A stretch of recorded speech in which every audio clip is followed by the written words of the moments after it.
Hello friends, welcome back to the World Cinema YouTube channel. As usual, we bring you another fascinating film, this time, a Danish movie released in 2019. First, a quick note, this film is suitable for adults. The movie explores the complex relationship between a stepmother and her stepson. As events spiral out of control, the boundaries between them blur, leading to emotional tension and difficult moral choices. This story is intense, thought-provoking, and keeps you reflecting long after it ends. In this video, we'll walk you through the plot in detail, and by the end, I'm sure you'll want to watch the full movie. The story follows a successful woman with a respected career, a loving husband, and two daughters who adore her. From the outside, everything seems stable, safe, and enviable. But beneath that calm surface, a restlessness stirs. The fragile balance of her life shifts when a troubled teenage boy, her stepson, moves in. He carries anger, loneliness, and a desperate need for connection. She carries authority, confidence, and a hidden craving for something she thought she had lost. What starts as guidance slowly turns dangerous. A boundary is crossed. A secret is ignited. A choice is made that can never be undone. As their relationship slips into forbidden territory, emotions twist into obsession, manipulation, and fear.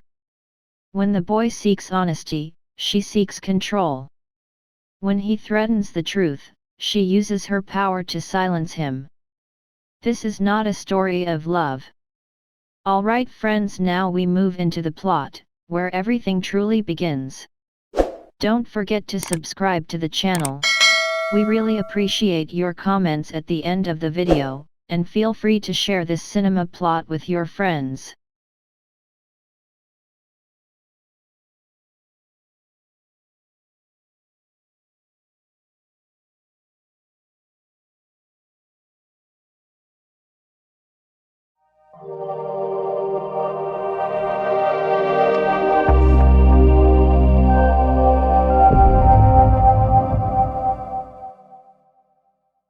The movie opens with Anne, a middle-aged woman, returning home from a morning walk in the forest with her dog. Her young daughters, Frida and Fanny, play in the garden. Anne enters the house as her husband, Peter, hurriedly gets ready to leave. He looks uneasy, avoiding her gaze. "The police called," he says quietly. "I have to go to the police station." Anne pleads to go with him, but he refuses. When he leaves, Anne moves to the window, her eyes fixed on the forest beyond. Her face tightens, an uneasy instinct gnaws at her. Through the glass, her reflection wavers, blending past and present. The camera lingers, capturing every flicker of emotion, as the moment slowly drifts into memory. Anne is a successful lawyer who represents children and young people in difficult and sensitive cases. Her work in court reflects her personal life. She is strong, determined, and willing to bend the rules to do what she believes is right. Her husband, Peter, is a doctor. Together they lead a comfortable, middle-class life with their twin daughters. At first glance, their home seems stable. Anne's demanding career and Peter's steady job balance each other. Like any couple, they have small disagreements but always find a way back to harmony. One day, Peter brings his teenage son from a previous marriage, Gustav, to live with them permanently. Anne welcomes him warmly, determined to help him feel at home. At first, Gustav is quiet and withdrawn. Peter makes gentle attempts to reconnect with his son, asking about school, his interests, and life back home, yet the distance between them lingers. Whenever tension threatens to rise, Anne quietly intervenes, her calm words and steady presence smoothing the rough edges. Anne really wants Gustav to feel like part of the family and hopes he can reconnect with his father, Peter. However, she starts noticing a change in her own feelings. Gustav is lively, carefree, and full of energy, which is very different from Anne's controlled and orderly life. She is drawn to him because he reminds her of the excitement and freedom she has lost. One day, Anne returns home to find that the house has been broken into. She calls the police.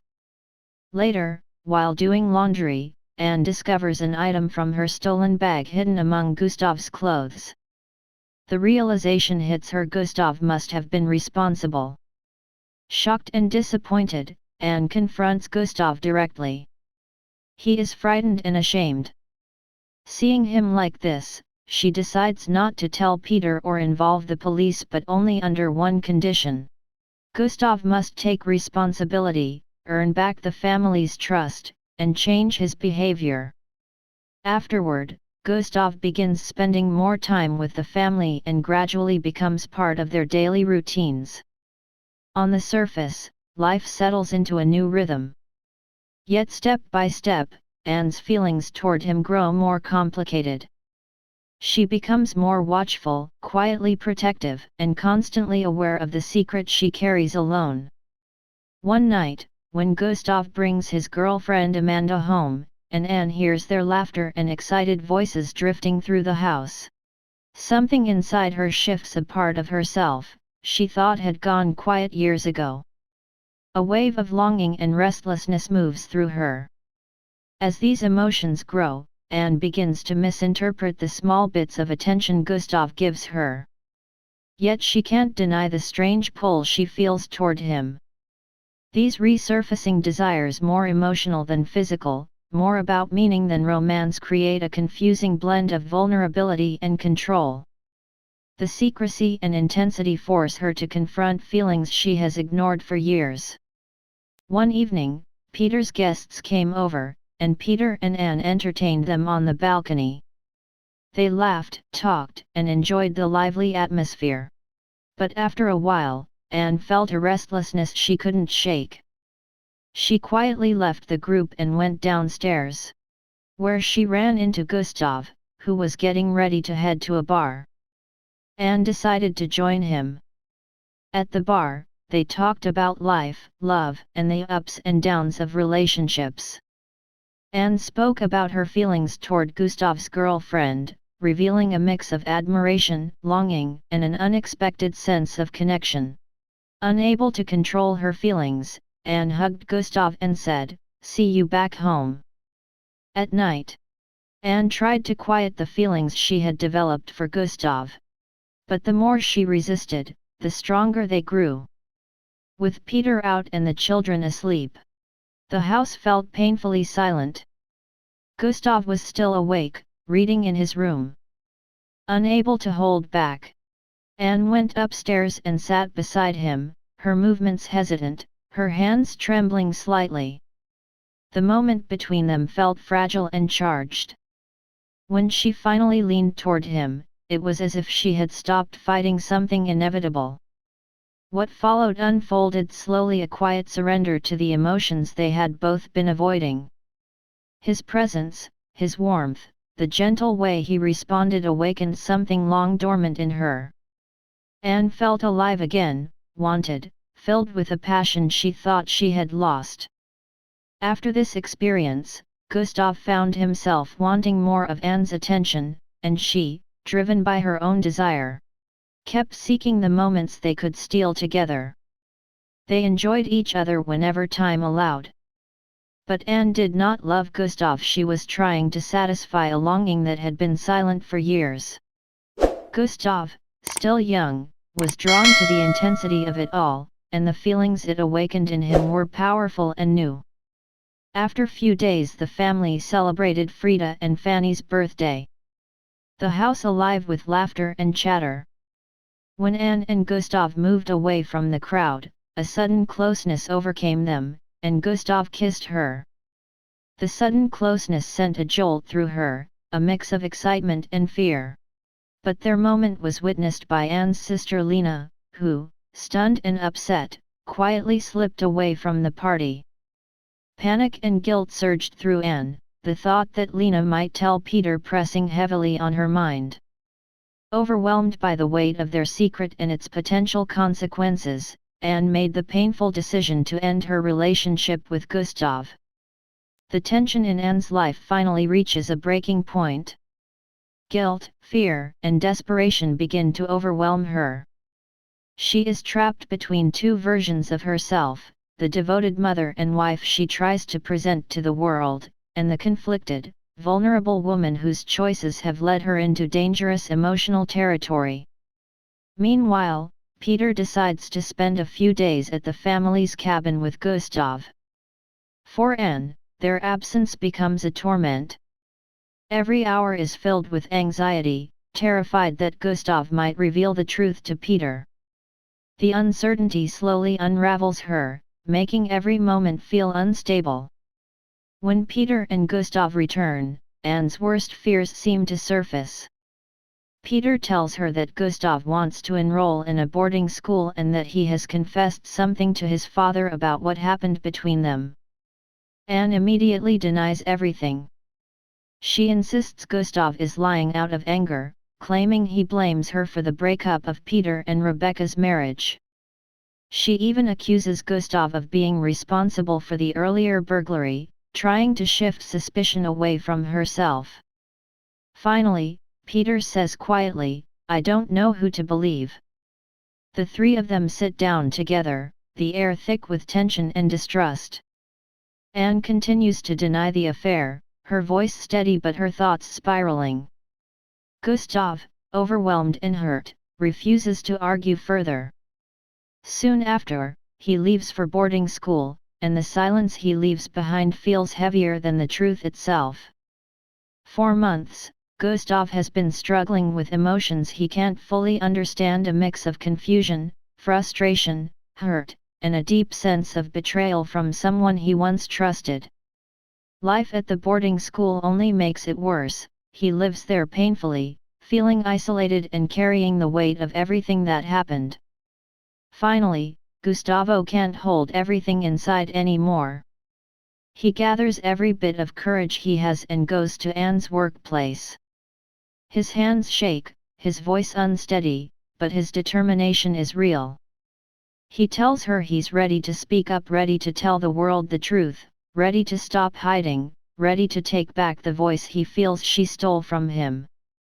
He tells her that what she did to him was wrong, deeply wrong, and that he can't carry the burden alone anymore. But instead of remorse, Anne confronts him with cold denial. She tells him no one will believe him. That he's too unstable, too emotional, too unreliable. Each word feels like another door slamming in his face. He realizes she's not just refusing to take responsibility, she's trying to erase him, rewrite the story, and make him doubt his own experience. This moment crushes him.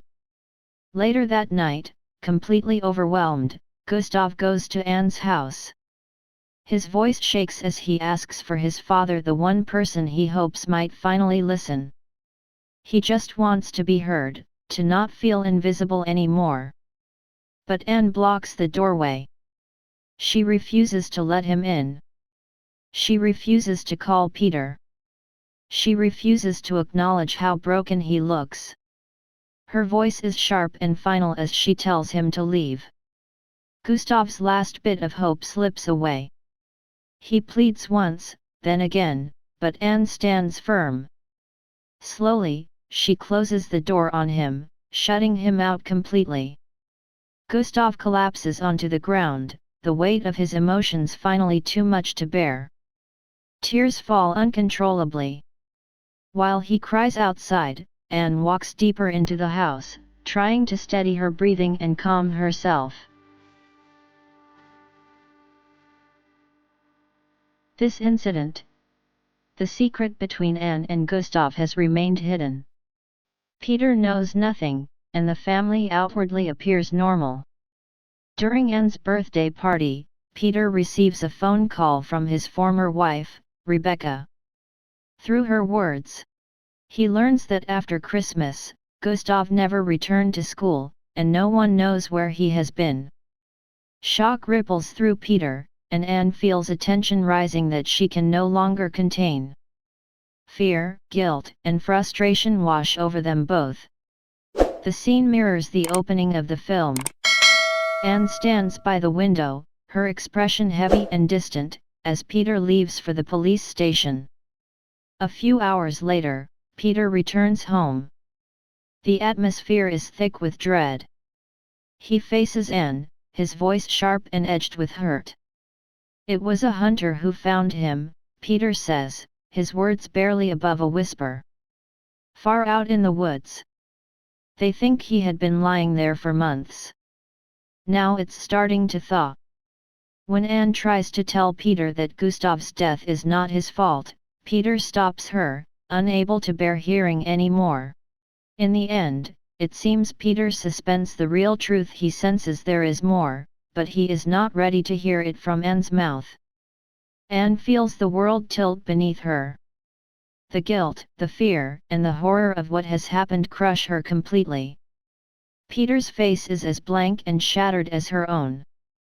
In that moment, both of them are emotionally gone, swallowed by grief, regret, and the irreversible consequences of their actions. Peter, Anne, and the two young girls, dressed in black, drive in silence in their car, presumably on their way to Gustav's funeral. This brings us to the end of the movie. I hope you enjoyed this short explanation, and don't forget to watch the full film for the complete experience. Please share your thoughts about the movie, your feelings, your comments, and anything you'd like to say about the channel. Thank you for watching, and I'll see you again in the next video.